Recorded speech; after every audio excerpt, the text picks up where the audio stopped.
Motor cycle గతుకుల road వెంట నిదానంగా ఊరి పొలిమేరల వైపు వెళుతుంది. చాలా ఏళ్లయుంటుంది మా ఊళ్ళో అడుగుపెట్టక. మొన్నీ మధ్య కరీంనగర్లో కలిసిన రమణ నన్ను వాళ్ళింటికి ఒక్కసారైనా భోజనానికి రమ్మని పదే పదే పిలుస్తుంటే కాదనలేక బయలుదేరాను ఈరోజు. 3 రోజుల్లో మళ్లీ దుబాయ్ వెళ్లబోతున్నాను. ఓసారి పుట్టినూరును చూసినట్లుంటుంది, రమణ కోరిక తీర్చినట్లుంటుంది అని బయలుదేరాను. నిజానికి రమణను చూస్తే జాలిపడాల్సిన జీవితమే. ఇప్పటికీ అదేదో మెడికల్ ఏజెన్సీలో గుమాస్తాగా 2000కు పనిచేస్తున్నాడట. భార్యాబిడ్డలతో ఎలా బతుకుతున్నాడో ఏమో. నాకు రమణకి ఎంత తేడా. చిన్ననాటి స్నేహితుడైనా గత 15 ఏళ్లుగా పెద్దగా టచ్లో లేము.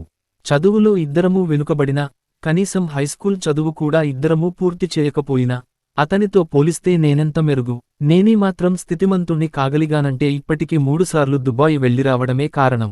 కష్టపడే పనైనా సరే పరాయి దేశంలో సంపాదించడం ఓ థ్రిల్. డబ్బు సంపాదించాలనే నా బలమైన కోరిక 15 ఏళ్లుగా నన్ను పరాయి దేశంలో గడిపేలా చేస్తోంది. పెళ్లైన 15 ఏళ్లలో ఇప్పటికి 3 సార్లు ఇండియా వచ్చాను.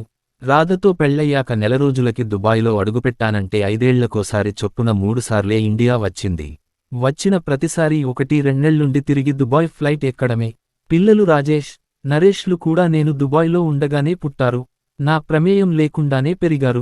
ఇప్పటికీ నేను వాళ్లకి అనుకోని అతిథినే. వచ్చి 30 రోజులైంది. మరో 3 రోజుల్లో తిరిగి ఫ్లైట్ ఎక్కబోతున్నాను. నా లక్ష్యమంతా డబ్బే.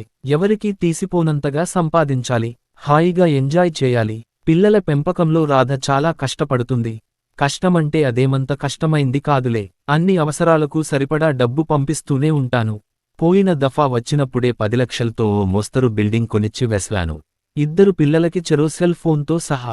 రాధను కూడా ఏదీ తక్కువ కాకుండా అడిగిందల్లా కొనుక్కొమ్మనే చెబుతుంటాను. అయినా రాధలో ఏదో వెలితి. నేను చదివిన మిడిల్ క్లాస్ చదువుకి నా తోటివాళ్లలో ఎవరికీ తక్కువ కాకుండా సంపాదించాను. బంధువులందర్లో కూడా ఆర్థికంగా నేనే మెరుగ్గా ఉంటాను. ఒకరకంగా నాది విలాసవంతమైన జీవితమే.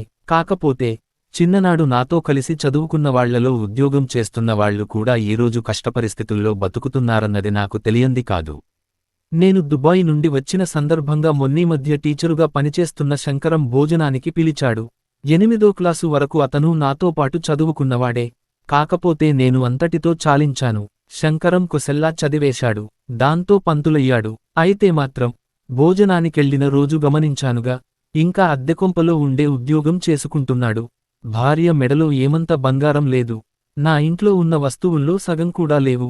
అంతెందుకు, చిన్నపిల్లలిద్దరూ ఇంటిముందుకొచ్చిన ఐస్ క్రీం కొనిపెట్టమంటే కొనేందుకు తటపటాయించేంత ఇబ్బందికర పరిస్థితిలో నెగ్గుకొస్తున్నాడని వాళ్ల సంసారం చూస్తే తెలిసొచ్చింది. మా పిల్లలైతే అర్ధరాత్రి 3 ఫాస్ట్ ఫుడ్ సెంటర్లోకి వెళ్లి తినొస్తారు. ఇంకా 10వ తరగతన్నా కాలేదు. మావాడు వెళ్ళని రెస్టారెంటు లేదు. అది ఉన్నంతలో ప్రస్తుత మా స్థితి. పాత మిత్రత్వం కొద్దీ ఎలాగూ నేను ఈ స్థాయికి ఎదిగాను కాబట్టే గుర్తింపుగా భోజనానికి ఆహ్వానించాడు. నిజానికి ఇది కూడా అతనికి ఎంతో కొంత భారం కలిగించేదే. నాకెందుకో ఇలాంటి పాతమిత్రులు బంధువుల్ని పిలిచి నేను వెళ్లేలోపు పెద్ద ఎత్తున దావత్ ఇవ్వాలనిపించింది. ఇండియాలో ఉండి ఇచ్చుకుంటున్నదానికి నేను పరాయి దేశంలో సంపాదిస్తూ ఓ వెలుగు వెలుగుతున్నదానికి తేడా వాళ్లకు అర్థమవుతుంది. నేను ఇండియాలో ఉన్న 2 నెలలు ఏ పనీ ముట్టుకోను. నాకా అవసరం లేదు కూడా. ఇక్కడంతా బంధువుల్ని మిత్రుల్ని కలుస్తూ ఎంజాయ్ చేయడమే. ఏ పనైనా మళ్లీ దుబాయ్ వెస్లాకే.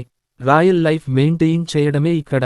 ఎందుకంటే బతికినన్నాళ్లు ఏ లోటూ లేకుండా హాయిగా ఎంజాయ్ చేస్తూ జీవించాలన్నదే నా తత్వం. ఏది కొనాలన్నా ఆలోచిస్తూ కుంచించుకుపోయి బతకడం నావల్ల కాదు. ఆలోచనల్లో ఉండగానే రమణ ఇల్లు వచ్చింది. ఇది మా పుట్టినూరైనా ఈవైపు రాక చాలా కాలమే అయింది. మొదట్నుండి నా భార్యాపిల్లలు కరీంనగర్లోనే ఉంటున్నారు. మోటార్ సైకిల్ రమణ ఇంటి ముందు ఆపి ఆశ్చర్యపోయాను. అదే ఇల్లు, అవే ఆనవాళ్లు. అప్పుడెప్పుడో 10-15 ఏళ్ల క్రితం చూసిన పెంకుటిల్లు ఇంకొంచెం శిథిలమైనట్లు కనిపించింది తప్ప ఎలాంటి ప్రగతి లేదు. రమణలో కూడా ఎలాంటి మార్పు లేదు. అంతే సన్నగా, అదే వాలకం. అయినా ఆహ్లాదంగా ఉన్నాడు. నన్ను చూడగానే నవ్వుతూ ఎదురొచ్చాడు. పిల్లల్ని స్కూల్కి రెడీ చేస్తున్న అతని భార్య లలిత కూడా నవ్వుతూ ఆహ్వానించింది ఇంట్లోకి. వేపచెట్టు కింద బైక్ నిలిపి ఇంట్లోకి అడుగుపెట్టాను. 2 గదులు, వరండా ఉన్న పాతకాలపు పెంకుటిల్లు. పిత్రార్జితంగా వచ్చిన సొంతిల్లది. మొదటి గదిలో 2 ఫైబర్ చైర్లుంటే ఒకదాన్లో కూర్చుండిపోయాను. గదిలో ఓ పక్క చెక్కబల్ల, మంచం, ఓ మూల టేబుల్ ఫ్యాను. ఇంకే వస్తువులూ లేవు. లలిత మంచినీళ్లు తెచ్చిచ్చింది.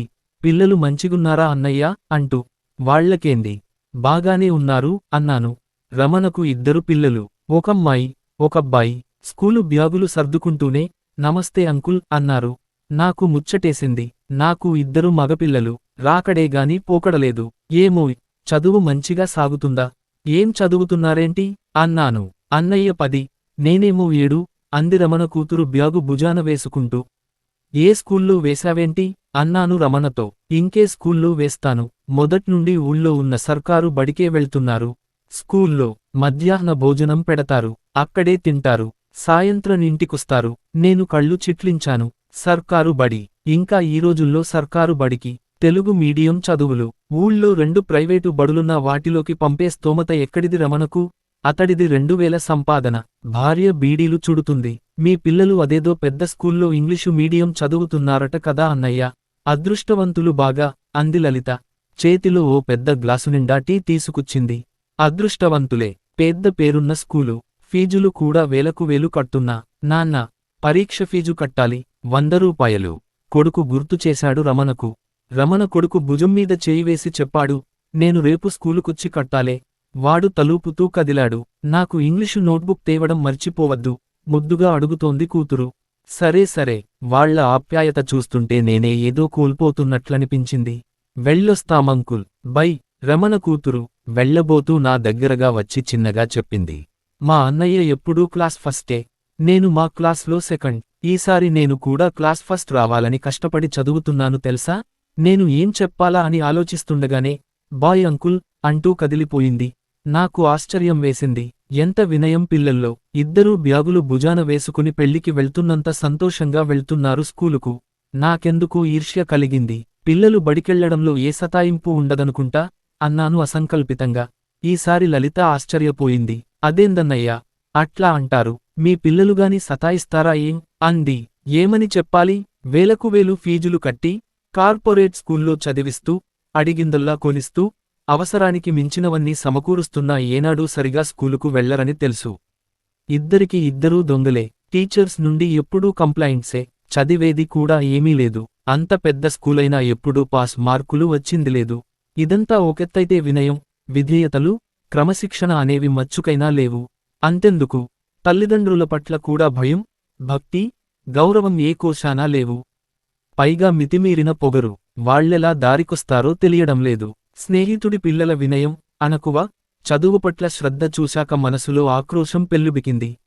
అంచుకోలేక వెళ్ళగక్కాను. ఈ వయసు పిల్లలు అంతేలే. మున్ముందు వాళ్లే గొప్పోళ్లవుతారు అంటూ మంచం తెచ్చి బయట వరండాలో వేశాడు రమణ.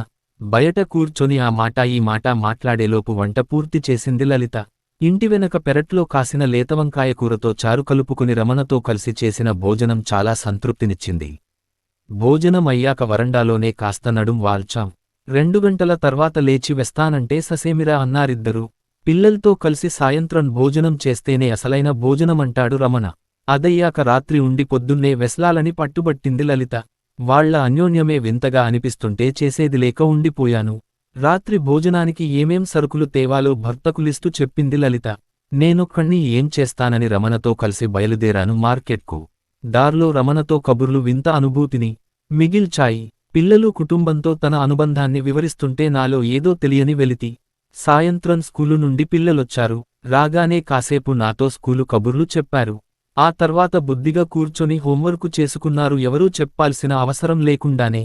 నిజంగా వాళ్లను చూస్తుంటే ఎంతో ముచ్చటేసింది. చీకటి పడుతుంటే అందరం భోజనానికి కూర్చున్నాం వరండాలో.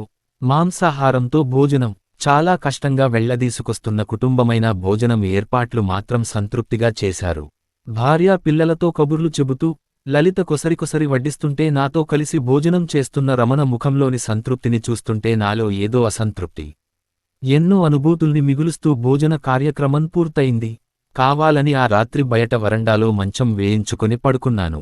పిల్లలు రమణ మొదటి గదిలో పడుకుంటే లలిత వంటింట్లో పడుకుంది. బయట చల్లటిగాలికి నేను వెంటనే నిద్రలోకి జారుకున్నాను. అర్ధరాత్రి దాటుతుందేమో ఉన్నట్టుండి చటుక్కున మెలకువ వచ్చింది. మెల్లగా ఏవేవో ఆలోచనలు ముసురుకుంటున్నాయి. మనసులో ఏదో అసంతృప్తి, ఏదో అలజడి, ఏదో కోల్పోతున్న భావన.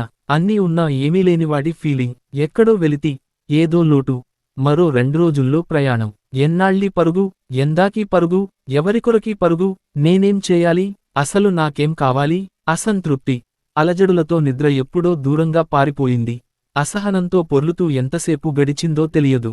లేచి ఇంటి వెనుకవైపు నడిచాను మూత్ర విసర్జన కోసం. రెండో గది కిటికీ సందు నుండి లైటు వెలుగుతూ కనిపించింది. చిన్నగా లలిత మాటలు వినవస్తున్నాయి. అన్నయ్య సాయంతో నువ్వు దుబాయ్ వెళ్తే అంటోంది. ఎందుకో వాళ్ల మాటలు వినాలనిపించింది. భావ్యం కాదని తెలిసినా కిటికీ దగ్గరగా నడిచి లోనికి చూశాను. రమణ లలిత ఒళ్ళో పడుకుని ఉన్నాడు. ఆమె అతన్ని అపురూపంగా పొదివి పట్టుకుంటే ఆ దివ్యానుభూతిలో అతనంటున్నాడు, నిన్ను పిల్లల్ని ఎప్పుడూ కళ్లల్లో పెట్టుకుని చూసుకుంటూ ఉండటంలో ఉన్న సంతృప్తి నాకు దేంట్లో ఉంటుంది? లక్షలాది రూపాయలు, విలాసాల కంటే నాకు నా భార్యాపిల్లలు వాళ్ల బాగోగులే ముఖ్యం. నా పిల్లల నడవడిక చదువు నాకు అన్నిటికన్నా ముఖ్యం. నా మనస్సు చివుక్కుమంది. మరింత ముందుకు జరిగి వింటున్నాను. అవును, నా స్నేహితుణ్ణే చూడు. తన పిల్లలకి పుట్టుక నుండి ఇప్పటివరకు దూరంగానే ఉంటున్నాడు. ఎప్పుడో 5 ఏళ్లకోసారి అలా అతిథిలా వస్తాడు, వెస్తాడు. పిల్లలతో అనుబంధం, ప్రేమ ఎట్లా ఏర్పడుతుంది? పిల్లలకి ఏమేం సమకూర్చామన్నది కాదు, వాళ్లతో ఎంత సమయం గడుపుతున్నామన్నది ముఖ్యం.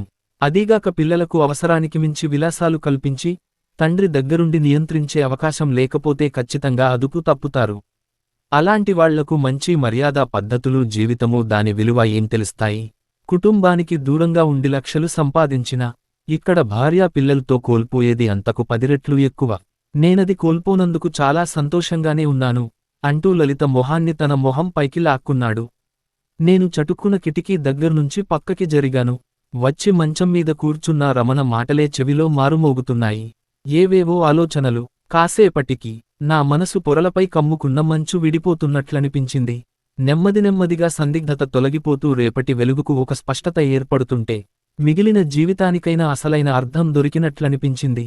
నేనేం చేయాలో, నాకేం కావాలో స్పష్టమైంది. నిర్ణయం బలపడింది. మెల్లగా మంచం మీద వెనక్కు వాలాను. ఆందోళన తొలగి మనసు రిలాక్స్ అవుతుంటే హాయిగా నిద్రలోకి జారుకున్నాను.